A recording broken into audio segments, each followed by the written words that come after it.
할렐루야, 사랑하는 믿음의 식구 여러분, 오늘도 주님과 함께 멋진 날 되시기를 바랍니다. 이 세상에서 가장 귀한 선물이 있습니다. 아무나 받을 수 없는 선물이고, 받고 싶다고 해서 다 받을 수 있는 것도 아닙니다. 사도 바울은 에베소서 2장 8절에서 하나님의 구원이 가장 귀하고 복된 하나님의 선물임을 말씀하고 있습니다. 2장 8절에 보면 너희는 그 은혜에 의하여 믿음으로 말미암아 구원을 받았으니 이것은 너희에게서 난 것이 아니요 하나님의 선물이라. 이것은 너희에게서 난 것이 아니요 하나님의 선물이다. 구원이 바로 하나님의 선물이다라는 것이죠. 구원은 하나님의 전적인 은혜에 뿌리와 기초를 두고 있습니다. 이 구원은 우리 믿음의 응답과 우리 믿음의 통로를 통해서 우리가 구원을 받게 됩니다. 그러나 이 구원은 하나님의 선물인 것입니다.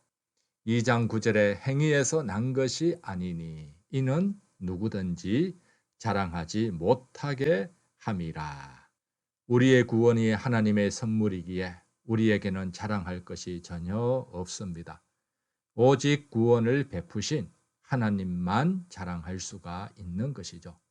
심지어 우리의 믿음도 우리의 자랑이 될 수가 없어요.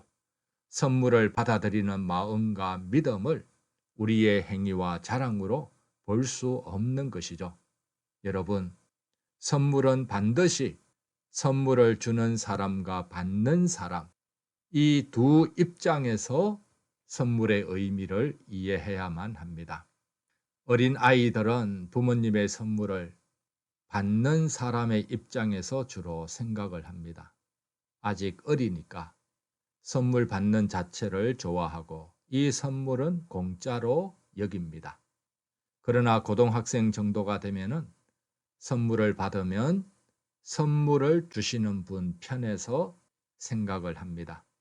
부모님의 정성과 사랑, 마음을 생각하는 것이죠.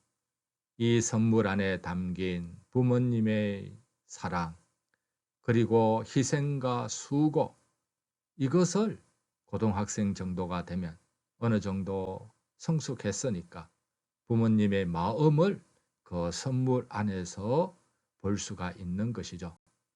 그래서 선물은 그저 받지만 부모님의 큰 수고와 희생과 사랑이 담겨 있음을 깨닫습니다. 선물은 결코 공짜가 아님을 고등학생 정도만 되어도 알게 됩니다. 하나님의 선물도 마찬가지입니다. 우리의 신앙이 어릴 때에는 하나님의 선물을 그저 공짜라고 좋아하고 받기만을 원했습니다. 그러나 믿음이 조금 성숙하면서 하나님의 선물에는 하나님의 수고와 마음과 사랑과 하나님의 대가가 담겨 있음을 깨닫게 됩니다. 구원을 선물로 주시는 하나님 편에서는 결코 이 구원이 공짜가 아님을 우리들이 깨닫는 것이죠. 우리의 믿음이 더 자라면 자랄수록 이 구원은 하나님의 선물이지만 이 뒤에는 엄청난 하나님의 희생과 대가를 치르셨다는 것을 우리들이 알게 됩니다. 요한복음 3장 16절에 보면 하나님이 세상을 이처럼 사랑하사 독생자를 주셨으니 이는 그를 믿는 자마다 멸망하지 않고 영생을 얻게 하려 하심이라.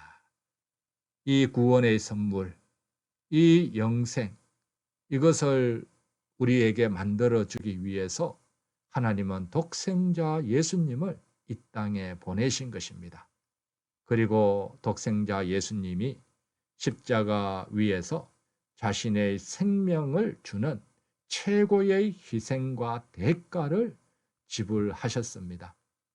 하나님께서는 우리의 구원을 위해서 독생자 예수님이 십자가 위에서 마지막 살점 하나까지 찢기는 것, 그리고 마지막 피 한 방울까지 흘려 주시는 것을 보시면서 우리 구원의 길, 우리 구원의 선물을 십자가를 통해서 준비하신 것입니다. 예수님의 십자가 희생과 대가로 우리가 구원의 선물을 받은 것입니다. 우리의 구원은 하나님 편에서 절대로 공짜가 아닙니다. 하나님은 자신의 가장 사랑하는 아들을 희생하는 대가를 치른 뒤에 이것으로 하나님의 구원을 우리들에게 선물로 주신 것입니다. 이 선물을 받는 우리 편에서는 아무 수고 없이 받지만 그저 믿음으로 받지만 하나님 편에서는 아들을 희생하는 큰 대가, 엄청난 대가를 치른 것임을 우리들은 꼭 기억해야 하는 것입니다. 이만큼 큰 대가가 있었기에 이 대가 안에 하나님의 사랑의 깊이, 사랑의 높이와 넓이가 보여지는 것입니다. 이렇게 귀한 구원을 하나님의 선물로 받았는데 이 구원은 어떤 구원입니까? 에베소서 2장 10절에 보면 우리는 그가 만드신 바라. 우리는 그가 만드신 바. 만드신 바는 포이에마인데 새로운 창조의 작품이란 의미입니다. 새로운 창조의 작품. 여러분, 제품과 작품의 차이를 아시지요? 제품과 작품은 어떤 차이가 있나요? 제품은 쉽게 그리고 짧은 시간 안에 대량으로 찍어낼 수가 있습니다. 공장에서 동일한 것을 대량 생산하는 것입니다. 그러나 작품은 대량 생산이 가능한가요? 대량으로 찍어낼 수가 있나요? 없습니다. 작가가 하나하나의 정성을 기울이고 마음을 담아야 작품을 만들 수 있습니다. 시간도 오래 걸립니다. 하나님은 우리의 구원을 대량 생산처럼 짧은 시간 안에 찍어내지를 않았습니다. 작품처럼 허물과 죄로 죽은 우리를 예수 그리스도 안에서 한 사람 한 사람 시간과 정성을 들여 하나님의 작품으로 구원받은 자 되게 하십니다. 하나님의 걸작품으로 우리를 만들어 가시는 것이죠. 그리고 하나님의 걸작품으로 예수 그리스도의 몸된 교회가 지체가 되게 하고 또한 거듭나고 중생한 새 사람이 되게 하시는 것입니다. 이것은 대량으로 찍어내는 일로 되는 것이 아닙니다. 하나님이 우리들에게 가장 알맞게 한 사람 한 사람 정성을 다하여서 성령 안에서 예수님을 통해서 우리를 하나님의 작품으로 만들어 가시는 것입니다. 여러분, 하나님께서 우리를 이렇게 새로운 피조물, 거듭난 사람, 하나님의 걸작품으로 우리를 구원해 주셨는데 이 구원의 목표는 무엇일까요? 10절 하반절에 보면 그리스도 안에서 선한 일을 위하여 지으심을 받은 자라고 말씀을 합니다. 그리스도 안에서 선한 일을 위하여 하나님께서 우리를 새로운 존재로 지어주시고 구원 받게 해 주신 것입니다. 그래서 우리가 새로운 존재가 된 목표는 선한 일에 쓰임 받는 겁니다. 하나님의 걸작품으로 예수님 안에서 새로운 피조물이 되어서 이제 우리들은 하나님의 선한 일에 쓰임 받고 하나님의 선한 일에 우리들이 열심을 내어야 할 줄 믿습니다. 이것이 우리 구원의 목표입니다. 지난날 죄의 일은 벗어버리고 하나님이 기뻐하시는 하나님의 일을 생각하고 또 이 하나님의 일에 우리는 손과 발로 행동하는 믿음이 있어야 하는 것.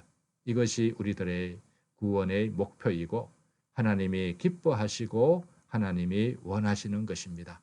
사랑하는 여러분, 우리는 하나님의 만드신 바가 되었기에 하나님의 걸작품으로 만들어졌기에 이제부터는 하나님의 새로운 피조물답게 선한 일을 추구하시기를 바랍니다.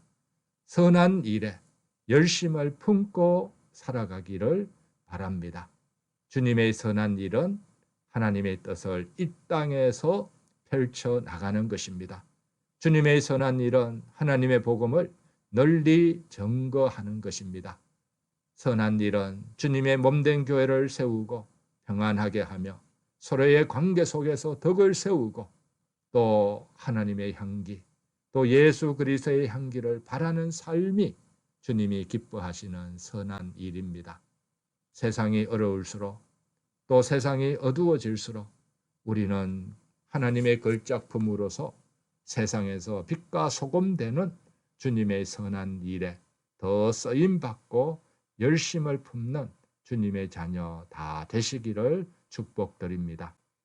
하나님 아버지, 그리스도 예수 안에서 하나님의 걸작품이 되게 하시고 주님의 몸된 교회의 지체로 귀하게 세워주심을 감사드립니다. 이 모든 것이 하나님의 선물로 된 것임을 고백하고 우리 주님을 찬양하고 자랑합니다. 이제부터는 주님의 새로운 피조물로서 주님의 선한 일에 쓰임받고 선한 일을 위해서 살아가고 선한 일에 충성하도록 우리를 이끌어 주시옵소서. 예수님 이름으로 기도드립니다. 아멘.